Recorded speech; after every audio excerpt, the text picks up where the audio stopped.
மகேந்திரன். கர்மா astrology YouTube சேனலை subscribe பண்ணி கொண்டு பயணிக்கக்கூடிய அனைவருக்கும் நன்றி. நண்பர்களே, நான் இன்னைக்கு கொடுக்கக்கூடிய ஜோதிடம் சார்ந்த ஒரு கோவில் சம்பந்தப்பட்ட ஜோதிடம் சார்ந்த கோவில் சம்பந்தப்பட்ட ஒரு வீடியோ. நண்பர்களே, நம்ம ஜோதிடம் பார்க்க போறப்போ நம்மளுடைய ஜாதகத்தில் இருக்கக்கூடிய கிரகத்தினுடைய கோளாறுகள், அதாவது பிரச்சனைகள், நடக்கக்கூடிய தசாபுத்தி சரி அப்படின்றப்போ அந்த இடத்துல நவகிரக கோவிலுக்கு பரிகாரத்துக்கு போக சொல்லுவாங்க. கும்பகோணம் பகுதியில் இருக்கக்கூடிய நவகிரகங்களுக்கான ஸ்தலம்.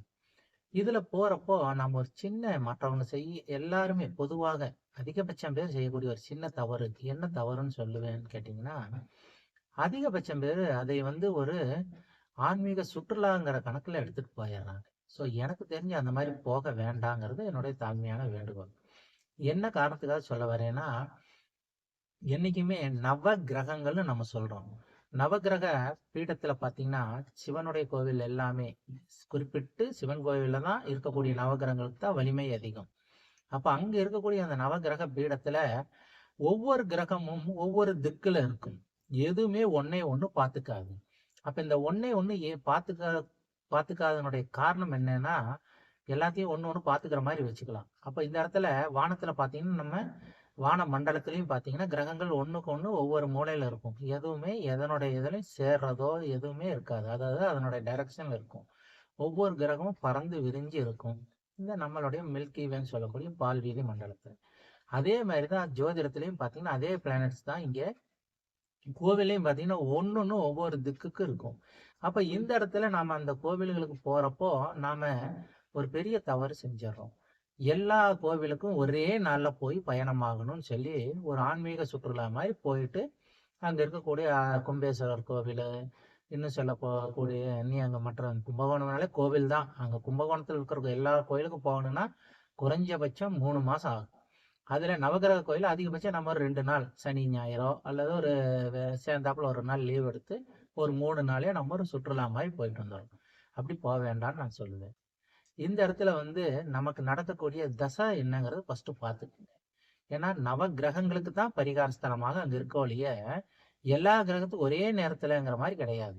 ஏன்னா ஒரு ஜாதகத்துல ஒரு தசை நடக்கிறப்ப அதுல புத்தி வேறையா இருக்கும், அந்தரம் வேறையா இருக்கும். அப்ப தசை தான் பிரதானம். அப்போ ஒரு சந்திர தசை நடக்கிறவங்களுக்கு சந்திரனுடைய கோயிலான திங்களூருக்கு போய் 10 வருஷம் சந்திரனுக்கான ஒரு பரிகாரம் எது சொல்லப்படுதோ அதை செஞ்சுக்கிறது அங்கே பலன் தரும்.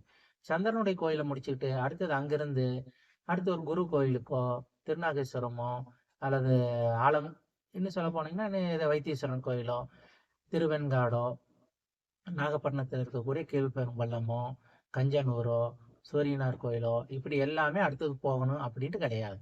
அந்த சந்திரனுடைய தசா நடக்கிறப்ப சந்திரனுடைய கோயிலுக்கு மட்டும் நம்ம சந்திரனுடைய நட்சத்திரமான ரோகிணி, ஹஸ்தம், திருவோணம் இதுல ஏதாவது ஒரு நட்சத்திரத்துல அன்னைக்கு போய் நாம அங்க சந்திரனை மட்டும் நாம வழிபட்டுட்டு நமக்கான ஒரு சாந்தி பரிகாரம் பிரீதி பரிகாரம் செஞ்சுட்டு வந்துகிட்டோம்னா நம்ம ஜாதகத்துல அந்த சந்திரனால ஏற்படக்கூடிய கெடுபலன் தாக்கம் குறையும். அதே நல்ல பலனா இருந்தா அது இரட்டிப்பு மடங்காக நல்ல பலனை தரும்.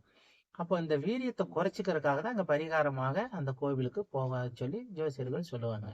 நாம அங்க போயிட்டு மற்ற கோயில்களுக்கு போகணும்னு அவசியமே இல்லை. அப்படியே திரும்பி வந்துடலாம். ஸோ இதை நீங்க தொடர்ந்து ஒவ்வொரு கிரகத்துக்கும் என்ன தசை நடக்குதோ அதுக்கு தகுந்த மாதிரி போங்க, போயிட்டு வந்துருங்க. அதை விட்டுட்டு அதை ஒரு சுற்றுலா மாதிரி எடுத்துட்டு போகாதீங்க. அதுல நீங்க போறதுக்கும் பலன் இல்லை, போயிட்டு அதனால எந்த பிரயோஜனமும் இல்லை. உங்களுக்கு பணம் விரயம், தேவையில்லாத நேரம் விரயம். இது போயிட்டு வந்துட்டு அப்புறம் கிரகங்களையோ ஜோதிடர்களையோ குறை சொல்றதுல அர்த்தமே இல்லை. அப்போ எது எதற்காக அப்படிங்கிறத தெரிஞ்சு அதுக்கு தகுந்த மாதிரி நீங்க போறதுதான் சரியா வரும். ஸோ மேலும் வேறொரு வீடியோவில் சந்திப்போம். தொடர்ந்து கர்மா அஸ்ட்ராலஜி யூடியூப் சேனலுடன் சப்ஸ்கிரைப் பண்ணி கொண்டு பயணிங்கள். நட்புடன் நல்ல எதிர்காலத்தை நோக்கி. நன்றி, வணக்கம். நான் உங்கள் மகேந்திரன்.